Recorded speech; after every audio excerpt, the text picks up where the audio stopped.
मोतिहारी शेर के साथ कि तुम आए हो तो कुछ चांदनी सी बातें हो, तुम आए हो तो कुछ चांदनी सी बातें हो, जमी पे चांद कहाँ रोज रोज आता है।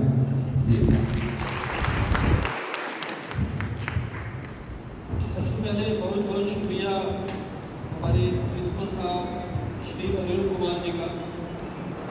सबसे बड़ा शुक्रिया मैम कपिला सर का, जिनसे मेरा काफ़ी लगाव है और हम दोनों के बीच बड़ा एक, मैं तो यहाँ का शिष्य भी रहा हूँ मैम सर का, मुझे बहुत प्यार मिला है मैम सर का। कभी नहीं लगा टीचर है, हमेशा लगा कि फ्रेंड है और एक स्ट्रॉन्ग रिलेशन, हर जगह हर मोड़ पे सपोर्ट, चाहे एग्जाम्स हो कुछ ना हो। तो मैम सर का मैं बहुत शुक्रगुजार हूँ मुझे यहाँ आमंत्रित करने के लिए।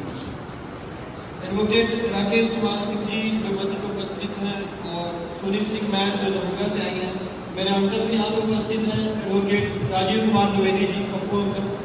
मुझे आज बड़ा गर्व हो रहा है कि मैं अंकल के साथ ये मंच साझा कर रहा हूँ। इसके साथ साथ हमारे यहाँ पे राकेश कुमार जी जो एडवोकेट पटना हाई कोर्ट और एहसान राशिद सर, आप सबका शुक्रिया, मुझे आपने मौका दिया यहाँ आप सब बच्चों से 1-to-1 इंटरेक्ट करने का। तो एज ए मोटिवेशनल स्पीकर मैं तो वही, मैं रेगुलर प्रैक्टिशनर भी हूँ, मैं एक एडवोकेट हूँ। मैंने बीटेक किया, फिर एमबीए किया, फिर उसके बाद पॉलिटिकल साइंस ऑनर्स भी किया, मैंने मैट्रिकुलर ग्रेजुएट हुआ। मेरी एजुकेशन का आखिरी पड़ाव ये एमएस लॉ कॉलेज ही है, जहाँ से मैंने अपने जीवन का आखिरी डिग्री लॉ का डिग्री कंप्लीट किया। इंजीनियरिंग एमबीए करने के बाद मेरी इस तरफ कोई इच्छा नहीं थी, लेकिन मेरा पूरा फैमिली लॉयर है, मेरे फादर भी लॉयर हैं, मेरे अंकल भी लॉयर हैं, तो सबकी इच्छा थी कि मैं इस पेशे में आऊँ, तो अपने पेरेंट्स की इच्छा को पूरा करने का मौका मिला। और इस पूरे यात्रा में बहुत बड़ा सहयोग इस एमएस लॉ कॉलेज का, मैम सर का और यहाँ के सभी टीचर्स का मुझे मिला, तो मैं फिर से शुक्रगुजार हूँ। आइए कुछ चर्चा करते हैं। सबसे पहले तो मैं आपको बता दूँ कि लॉ इंडिया के अंदर एक ऐसा कोर्स है जिसका कोई भी मतलब आपको रेगुलर में ही करना हो, ये पत्राचार के माध्यम से आप नहीं कर सकते। जैसे इग्नू से बहुत सारे कोर्सेज हैं और इग्नू से जब आप करेंगे तो देखेंगे उसमें लॉ कहीं नहीं है। प्राउड कोर्स है, बड़ा इज्जतदार पढ़ाई है ये। अगर आपने लॉ किया है तो कोई ये नहीं कहेगा कि ये कॉरेस्पॉन्डेंस वाला लॉयर है। कॉरेस्पॉन्डेंस वाला लॉयर कोई नहीं होता, रेगुलर में ही लॉयर की पढ़ाई होती है, एडवोकेसी की शिक्षा मिलती है। 3 साल का ये कोर्स, आपको 3, 4, 5 टॉपिक मैं आपके सामने रख रहा हूँ, आपको प्राउड होगा। सबसे पहले कपिल सिब्बल जी को पूरी दुनिया जानती है, हिंदुस्तान के बाहर भी लोग जानते हैं। कपिल सिब्बल साहब एक आईएएस ऑफिसर थे। अगर आपको नहीं पता तो मैं बता देता हूँ। वो आईएएस की नौकरी छोड़ के एलएलबी करके फिर वो वकील बने। इस पेशे की शिक्षा आप आज यहाँ ले रहे हैं, मतलब आईएएस अपनी नौकरी छोड़ के इस पेशे में आता है ना। प्राउड मोमेंट, अच्छा लगा ये सुन के।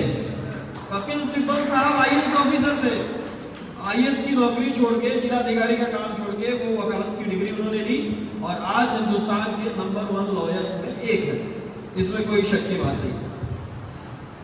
एक लॉ की डिग्री 3 ईयर, एक ऐसी डिग्री जो आपको 100+ अपॉर्चुनिटीज क्रिएट करती है।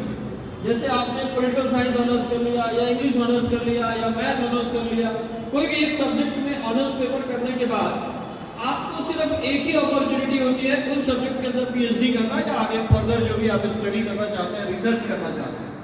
लेकिन आपको जान के ये बड़ा खुशी होगी कि पूरी दुनिया में एक एडवोकेसी और लॉ की ऐसी शिक्षा है, ये 3 साल की डिग्री, जिसके बाद आप ऑथराइज हो जाते हैं 100+ न्यू अपॉर्चुनिटीज के लिए।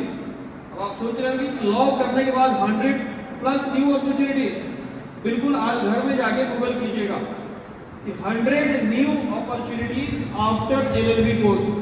आपको बड़ा अच्छा लगेगा कि आप लॉ में एडमिशन लिए हैं और पहले साल आपका एक्साइटमेंट बना होगा।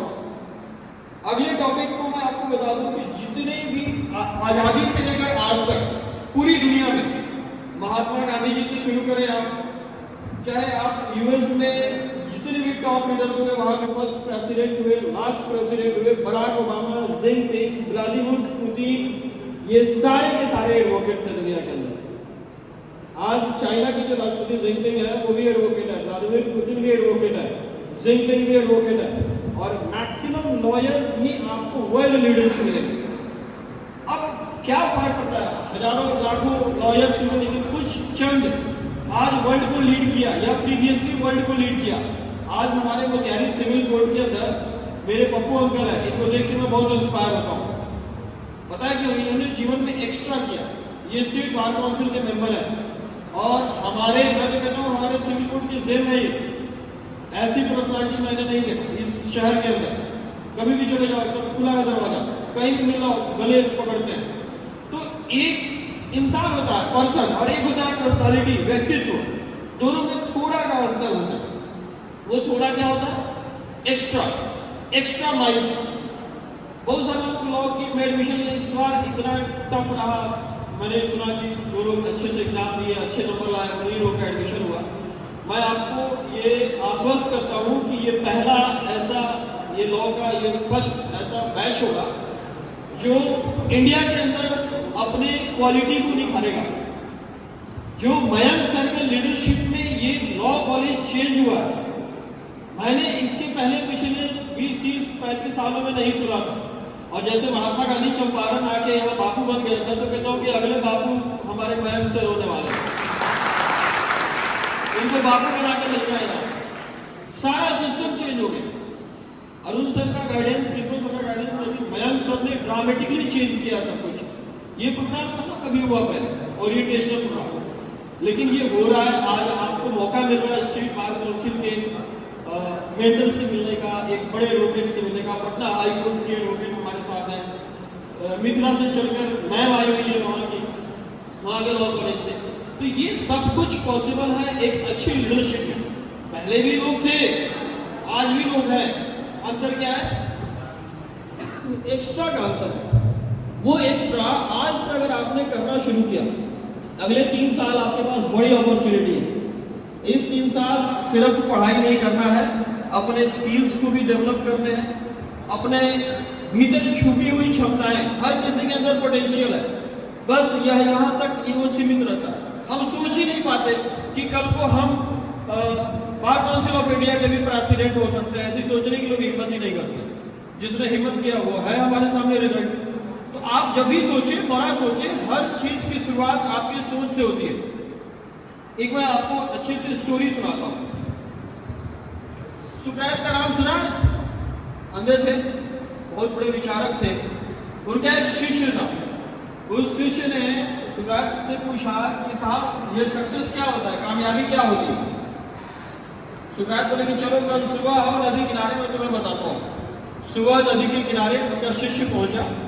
सुकरात पानी के अंदर चले गए। कुछ दूर जाने के बाद अपने शिष्य को बोला आ जा। तो बोला पानी के अंदर ऐसा कौन सा शिक्षा है जो आप बताने वाले? बोला नहीं तू आ जा। उनका शिष्य पानी के अंदर गया, फिर वो और पीछे गया, उसको बुलाया। और शिष्य का जब यहाँ तक पानी आ गया मुंह तक, तो अपने पास बुलाकर उसके गर्दन को पकड़ा और नीचे दबा दी। और शिष्य को चिल्लाने लगा कि भैया ये क्या कर रहा है, कौन सी शिक्षा है, मैं तो सक्सेस जानना चाहता था। बिल्कुल वो अपने छटपटाने का, उसको लगा कि मेरी प्राण निकल जाएगी और गुरु को धक्का कैसे मारूं। फाइनली उसने, सुकरात के शिष्य ने जोर लगाकर धक्का मारा और भागा पानी से बाहर। तो क्या गुरुजी ये कौन सी शिक्षा दे रहे थे मुझे सक्सेस की? सुकरात ने कहा कि अंदर कैसा लग रहा था? बोला घुटन, तड़प, बाजार साफ था, अब मैं बंधने वाला था। सुकरात ने कहा कि जो बेचैनी तुमको पानी के अंदर सांस के लिए थी, वही बेचैनी तुम्हारे अपने जीवन के अंदर, अपने सपनों के लिए हो जाए, उसी को तुम करना है। तो मैं आप सबका भी बहुत शुक्रगुजार हूँ और मुझे मौका मिला और मुझे पता है कि सब कुछ अब यहाँ से चेंज होने वाला है। और आप सबके सामने बापू भी है और इधर नरेंद्र प्रसाद जी भी है, सब है। और मैं खासकर शुक्रगुजार हूँ कि आप एक ऐसी लीडरशिप के अंदर तैयार हुए हैं जो इससे पहले नहीं थी। बहुत सारी चर्चाएं हैं, लेकिन मैं डिसिप्लिन हूँ। मुझे 10 मिनट ही मिला तो मैं 10 मिनट ही बोलूंगा। 11 मिनट बोलना मुझे पसंद नहीं। Thank you so much Mayank कपड़ा सर और अरुण सर।